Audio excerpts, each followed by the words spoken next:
Choreographer Johnny master అలాగే singer కార్తిక్ల పైన sensational comments చేసింది చిన్మయి గారు అనమాట. సో మరి ఆవిడ ఎప్పుడు ఏదో ఒకటి కామెంట్స్ చేసి ఏదో ఒకటి సోషల్ మీడియా పోస్టులు పెట్టి సంచలనంగా చేస్తూ ఉంటారు. మరి ఈసారి వీళ్ళపైన ఎటువంటి కామెంట్స్ చేశారు? అయితే చిన్మయి గారి గురించి అందరికీ స్పెషల్గా చెప్పాల్సిన అవసరం లేదు. ఎందుకంటే తను ఒక సింగర్గా, డబ్బింగ్ ఆర్టిస్ట్గా, ముఖ్యంగా సమంత గారికి డబ్బింగ్ ఇవ్వడం అంటే తను ఫేమస్ ఏ విధంగా అయిందంటే వన్ ఆఫ్ ది రీజన్ తన వాయిసే అనే విధంగా చాలా మంది కూడా అనుకుంటూ ఉంటారు. సో అదేవిధంగా తను ఎప్పుడు కూడా కొన్ని సంచలనమైన కామెంట్ చేస్తూ లేకపోతే ఏదో ఒక రకంగా పోస్టులు పెడుతూ వార్తలు నిలుస్తూ ఉంటారు. ముఖ్యంగా ఆడవాళ్ళకు సంబంధించినటువంటి ఎలాంటి అన్యాయం జరిగినా కూడా ముందుగా తనే మాట్లాడుతుంది అనే ఒక స్ట్రాటజీ కూడా చాలా మందిలో ఉంది, అందరూ కూడా అనుకుంటూ ఉంటారు.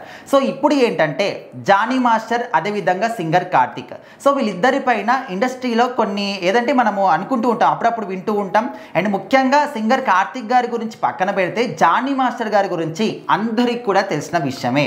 సో మరి ఆయన మీద ఒక లేడీ కొరియోగ్రాఫర్ కేసు పెట్టడము, సో ఆ తర్వాత జానీ మాస్టర్ గారిని అరెస్ట్ చేయడం, సో ఆ తర్వాత మళ్ళీ ఆయన బెయిల్ మీద బయటికి రావడం, సో ఇదంతా కూడా మనం చూసాం. సో ఇప్పుడు యథావిధిగా తను సినిమాలో కొరియోగ్రఫీ చేస్తూ తన లైఫ్ని తను లీడ్ చేస్తూ ఉన్నాడు. అదేవిధంగా సింగర్ కార్తిక్ గారు కూడా అప్పట్లో కొన్ని ఆరోపణలు వచ్చాయి. ఇక్కడ చిన్మయి గారి తన మీద చాలా మటుకు అంటే సోషల్ మీడియాలో కూడా మాట్లాడడం కూడా మనం చూసాం, వీడియోస్ కూడా మనం చూసాం.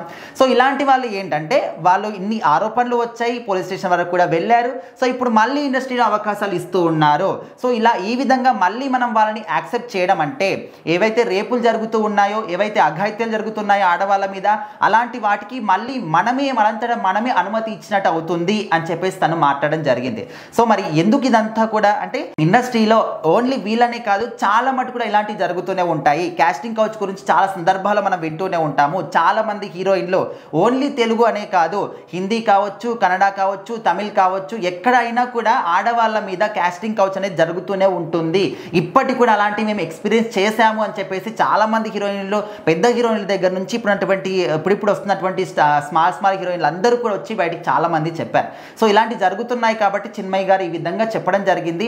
అంటే ఇక్కడ ఏంటంటే వీళ్ళకి మళ్ళీ అవకాశం ఇవ్వడమే తప్పు అనే విధంగా ఈ విధంగా బయటికి పోర్ట్రేట్ అవుతుంది. మరి చిన్మయి గారు చెప్పిన మాటలు, మరి దీనికి వాళ్ళ సైడ్ నుంచి ఏదైనా రెస్పాన్స్ ఉంటుందా అంటే మ్యాక్సిమం ఉండకపోవచ్చు. ఎందుకంటే వాళ్ళకి ఇలాంటివన్నీ కూడా కామన్ అయిపోయాయి. వాళ్ళు ఏ చేసినా కూడా తప్పు అనే స్థాయికి చాలా మంది అయితే మాట్లాడుతూ ఉన్నారు. సో మరి జానీ మాస్టర్ గారి గురించి చాలా మంది కూడా తెలుసు. ఆయన నిజంగా అలాంటిది చేశాడంటే మరి పోలీసులు కావచ్చు, లేకపోతే ఆయన కావచ్చు, ఇప్పుడు బెయిల్ మీద బయట ఉన్నాడు, బట్ ఆయన నిజంగా అది చేయలేదు అని ఈయన నిరూపించుకోవట్లేదు, పోలీసులు ఏమీ చెప్పట్లేదు.